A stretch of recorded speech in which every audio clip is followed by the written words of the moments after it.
এটা হচ্ছে গরুর মাংসের খিচুড়ি। তো এই খিচুড়িটা দেখতে কতটা লোভনীয় হয়েছে দেখেন। এই খিচুড়িটা রান্না করার জন্য কি কি লাগে এবং কিভাবে রান্না করা যায় চলেন দেখে আসি। আসসালামু আলাইকুম, welcome back to my channel Muskan kitchen and garden valley.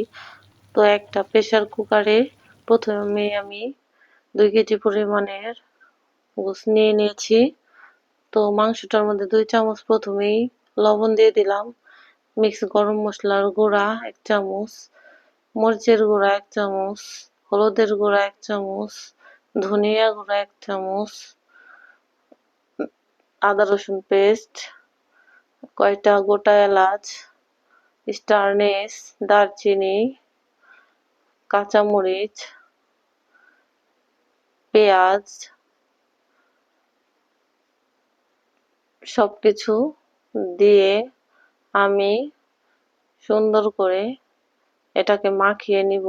দিয়ে দিব তেল।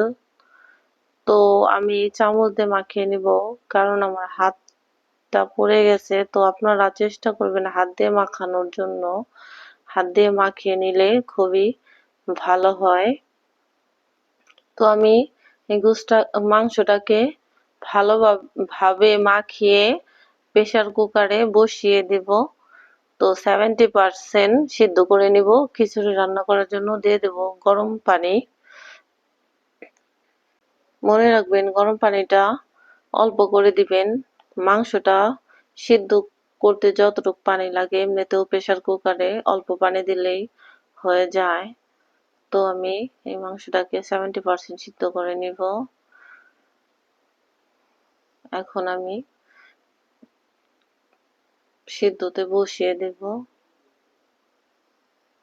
একটা প্যানে তেল দিয়ে দিয়েছি। তেলের মধ্যে কিছু শুকনো মরিচ, কিছু জিরা ভেজে নিব। দিয়ে দেব কিছু পেঁয়াজ বাদামি করে ভেজে নিব। এখন আমি যে মাংসটা সিদ্ধ করে নিয়েছি প্রেসার কুকারে সেই মাংসটা তেলের মধ্যে ছেড়ে দেব।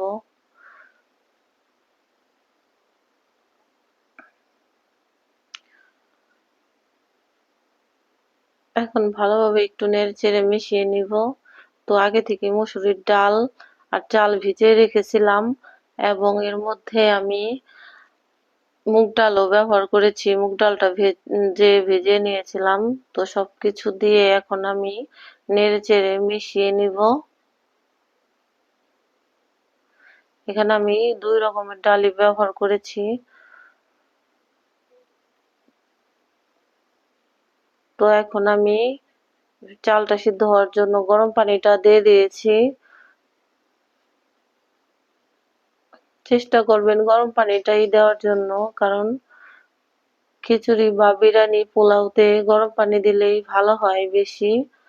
তো এখন আমি খিচুড়িটা প্রায় হয়ে গেছে, জিরার গুঁড়া দিয়ে দিলাম, ভাজা জিরার গুঁড়া।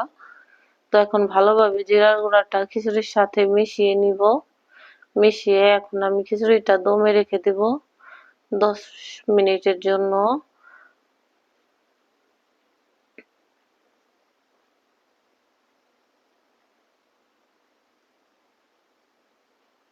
তো 10 মিনিট হয়ে গেছে। তো এখন আমি দেখিয়ে দিচ্ছি আমার খিচুড়িটা কেমন হয়েছে। এখন উপর দিয়ে কিছু পেরেস্তা দিয়ে দিলাম। তো আজকে এই পর্যন্তই। সবাই ভালো থাকবেন, সুস্থ থাকবেন এবং আমার ভিডিওটা ভালো লাগলে লাইক, কমেন্ট, শেয়ার এবং পেজটাকে সাবস্ক্রাইব করে দিবেন। আজকে এই পর্যন্তই। আল্লাহ হাফেজ।